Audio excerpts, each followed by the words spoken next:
Hey guys, welcome to Live at 5 with Goodness Chick, and thanks for joining us today. We are going to be talking about the realities and unfortunately the prevalence of teenage trauma. Trauma comes in a whole lot of different forms, and whether that be physical, whether that be emotional, it could be psychological, and it kind of hits a lot of different realms, whether a young person has been subjected to any form of sexual abuse, they've been physically abused, they've lost somebody in their life, they've witnessed a trauma. There's really 1,000 different forms of trauma. And it's something we're aware of, but I think it's kind of under the radar a lot when it comes to teenagers and not realizing how prevalent it is and how deeply rooted it can be in terms of having some severe emotional implications. None of us like dealing with our gook. Things that have happened to us that cannot and we're not able to be prevented. But it's something, whether we like it or not, we have to deal with. There are forms of trauma that might manifest themselves immediately. There are forms of trauma that might take weeks, months, or even years to surface. And there's an analogy I like to use where it's kind of like when we tell our kids to clean the room. And it's like, I got stuff everywhere, so I stuff it under the bed. I'm told again, I stuff it under the bed. The third time, stuff it under the bed. And at some point, the crap that's stuffed under the bed begins to come out. It begins to be visibly evident. And so many times, whether, personally or professionally, I've worked with adults or young people who will say, when it comes to trauma, I will deal with it. I'll figure it out. I can do it on my own. You can't. Because we stuff and we stuff and we stuff. And at some point, there will 100% be some form of ramification that comes out. It kind of seeps out, and whether that be kind of shifting peer groups, kind of gravitating towards unhealthy, toxic relationships. That could be self-medicating through substance abuse. It can be isolating yourself, extracting yourself from your peer group or your family. And what we need to understand, whether we're dealing with adults or teenagers with trauma, a gazillion things go through that person's mind, and everyone is individualized. So it could be thinking, I don't want to talk about this because maybe I feel like it's embarrassing. Maybe I feel guilty. Maybe I feel like this is going to rock my world, my family's world, the people around me, my friends, my family members, my peer group. And so you're spinning in a million ways, and it's unfair to that person, and it's uncomfortable. And what I'm going to throw out to you when dealing with trauma with anybody in your life, when we are uncomfortable and we tighten up about it, and we act strange and we act weird, that young person is not going to come and talk and open up and feel like it's something appropriate, because it kind of reinforces, well, this is something that people are uncomfortable talking about, so I'm not going to talk about it. So there's 3 different ways that I'm going to throw at you in terms of how to deal, how to address, and how to begin dialogue when it comes to somebody in your life. And again, this is I'm focusing on teenagers. Really can be anybody when it comes to some form of traumatic event. The first thing that I'm going to throw out to you is the aspect of counseling. I am biased because I'm a counselor, but I believe counseling can do amazing things if you're in the right hands, and you have every right to be vigilant in finding somebody that you or that your young person is comfortable chatting with. Finding somebody that can be objective, somebody that is not a family member, that has experience in being able to gear and veer that young person in terms of, how do I get through, how do I begin the healing process? Because what I always like to say as a counselor, we have some crazy crap that can happen in our life, but it's a part of us. It does not have to dictate who we become. And when it comes to trauma, it's conveying to our young people.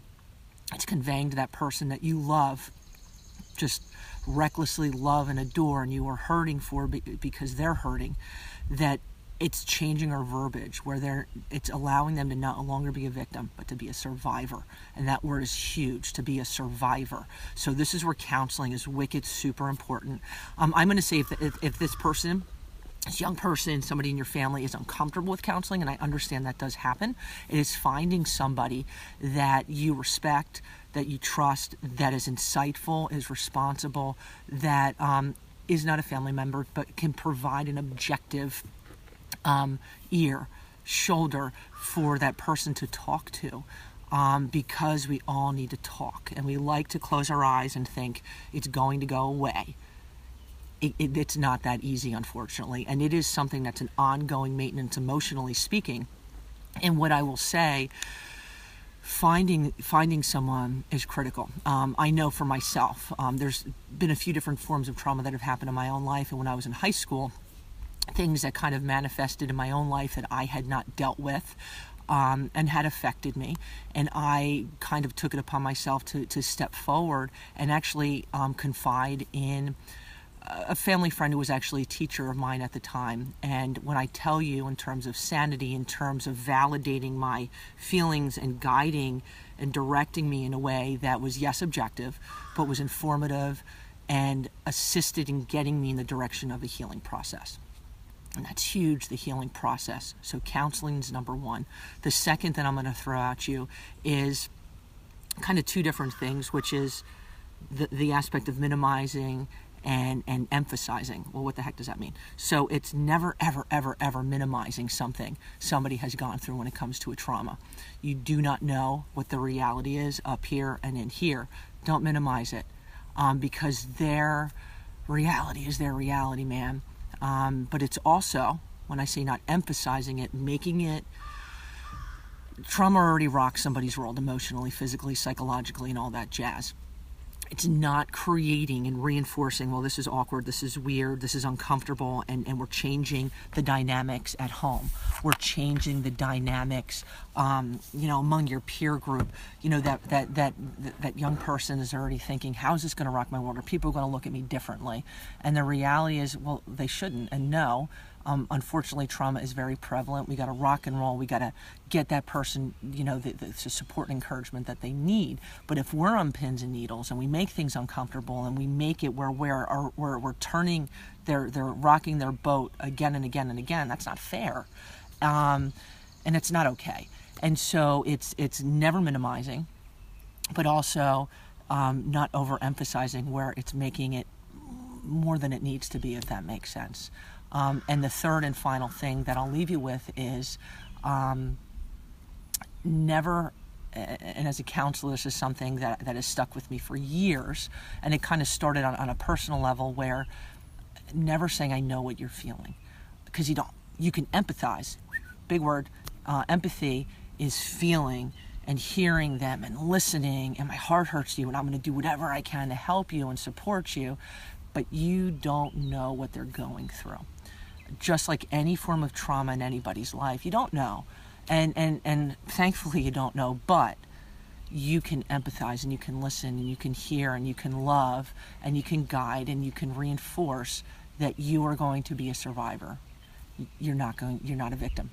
And what an amazing thing that is. And I encourage you to seek out counseling if this is something that does pertain to either yourself as an adult or somebody that's within your household or an extended family member, because just like I had said before, trying to stuff all the stuff under the bed and just kind of hope and keep our eyes closed that this is going to go away is unrealistic. It's unfair, and we deserve to be kind of victorious and it is a part of us. It does not define us. And I say rock on with all the crazy things that can happen in life. You are not alone. Counseling is out there. Support is out there. I believe iron sharpens iron. Who you decide to kind of huddle around in that support system. And I know for myself, what kind of was, without question, my saving grace was my faith and my family. And without that and the different things in my life, my outcome would be a little bit different. And I'm very thankful for that. And very humbled by it. And I just wish you, as your week goes on, a wonderful week. Know you are not alone. And I encourage you to hop on goodnesschick.com, as I'm going to be jumping into things a little bit more in depth next week when it comes to teenage trauma. And I wish you a great week. Peace, love, and goodness. Have a great one.